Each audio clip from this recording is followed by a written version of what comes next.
मुख्यमंत्री रेखा गुप्ता के साथ गृह मंत्री अमित शाह दिल्ली में बैठक करते हैं। इस बैठक में दिल्ली के भविष्य पर बात हो ही रही होती है कि बीच में नाम आता है अमानतुल्लाह खान का।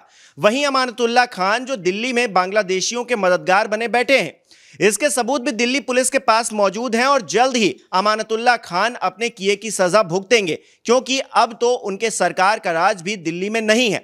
हालांकि अमित शाह की नजर अमानतुल्लाह खान पर इसलिए टेढ़ी नहीं हुई है क्योंकि वो मुस्लिम समुदाय से आते हैं और आम आदमी पार्टी से जुड़े हैं, बल्कि इसलिए हुई है क्योंकि अमानतुल्लाह खान अपने जैसे लोगों को ढाल बनाकर बचा रहे हैं। अपने जैसों से मतलब अपराधियों से है। चलिए आपको एक उदाहरण देकर समझाता हूं। पिछले महीने फरवरी में दिल्ली पुलिस की क्राइम ब्रांच एक अपराधी को पकड़ने के लिए जामिया इलाके में जाती है। भगौड़े आरोपी शहबाज खान को हिरासत में भी ले लिया जाता है, मगर अमानतुल्लाह खान के समर्थक गिरफ्तारी के खिलाफ बवाल काटने लगते हैं। झड़प और धक्का मुक्की का ऐसा माहौल बनता है कि शहबाज मौके से भाग निकलता है। यह खबर अपने आप में बड़ी इसलिए है क्योंकि अमानतुल्लाह खान पर दिल्ली पुलिस इस मामले से जुड़े 11 धाराओं में मुकदमे दर्ज करती है, जिसमें से एक दंगा फैलाने का आरोप भी है। दरअसल अमानतुल्लाह खान दिल्ली के अंदर एक ऐसा गुट बनाने की फिराक में है जो उनके एक इशारे पर दिल्ली का रंग रूप बदल दे।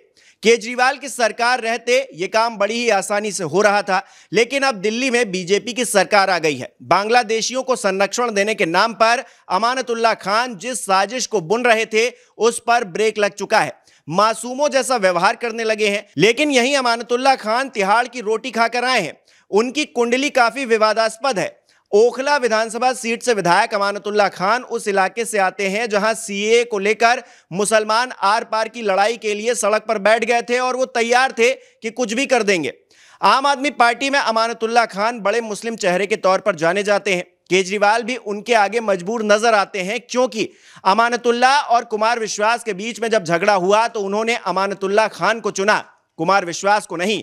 ये वही अमानतुल्लाह खान है जिन पर वक्फ बोर्ड से जुड़ी कथित अनियमितताओं के मामले में सीबीआई और आय से अधिक संपत्ति मामले में दिल्ली की एंटी करप्शन ब्रांच जांच कर रही है। तिहाड़ की हवा उन्होंने खा ही रखी है। अमानतुल्लाह खान पर अभी दंगे की एक धारा लगी है। हाईकोर्ट से राहत जरूर है, लेकिन अगली बार कुछ भी करने पर उन्हें दिल्ली पुलिस उठा ले जाएगी। नए कानून के मुताबिक 191(2) उन पर लगी है। इसका मतलब यह हुआ कि कोई व्यक्ति गैर कानूनी सभा का हिस्सा था और उस सभा में मकसद के तहत कोई अपराध हुआ है।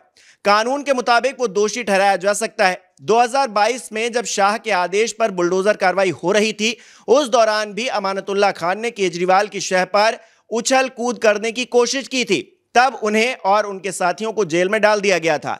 दिल्ली के मदनपुर इलाके में अवैध अतिक्रमण पर बुलडोजर चल रहा था, लेकिन अमानतुल्लाह के इशारे पर वहां टीम पर पथराव होता है, बवाल होता है। दिल्ली पुलिस को लाठीचार्ज करना पड़ता है और पुलिस ने दंगा भड़काने के आरोप में गिरफ्तार भी किया था। केजरीवाल चाहते हैं कि अमानतुल्लाह खान को आगे कर मुसलमानों का नेता बना दिया जाए। हालांकि अब केजरीवाल भी सत्ता में नहीं है, उनकी सारी ताकत खत्म हो चली है। वो खुद बचने का रास्ता खोज रहे हैं, तो अमानतुल्लाह खान क्या ही कर लेंगे।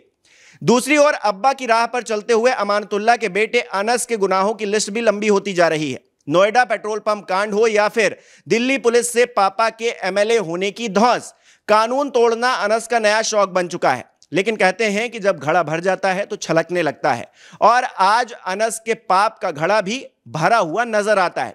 पुलिस कभी भी अमानतुल्लाह खान के साथ अनस को भी गिरफ्तार कर जेल में ठूस सकती है। दावा किया जा रहा है कि अमानतुल्लाह खान के सारे गुनाहों में कहीं ना कहीं उनके बेटे अनस का भी हाथ रहता है। अमानतुल्लाह निर्देश देते हैं और अनस हाजी हाजी बोलकर उसी निर्देश को निभाने के लिए कानून तोड़ते फिरते हैं, और जब पकड़े जाते हैं तो अब्बा की विधायकी की धौंस जमाने लगते हैं। वैसे दोनों मिलकर हर बार बचने के लिए कोई ना कोई रास्ता खोज ही लेते हैं, लेकिन इस बार दिल्ली पुलिस ने ठान लिया है कि चाहे कुछ भी हो, कानून का राज दिल्ली में कायम होकर रहेगा। दिल्ली की नई सरकार, रेखा गुप्ता मुख्यमंत्री हैं, वो भी यही चाहती हैं, यानी कि अमानतुल्लाह की उल्टी गिनती शुरू हो चुकी है, क्योंकि उनके कर्मों को देखकर अमित शाह की भी नजर उन पर टेढ़ी हो गई है।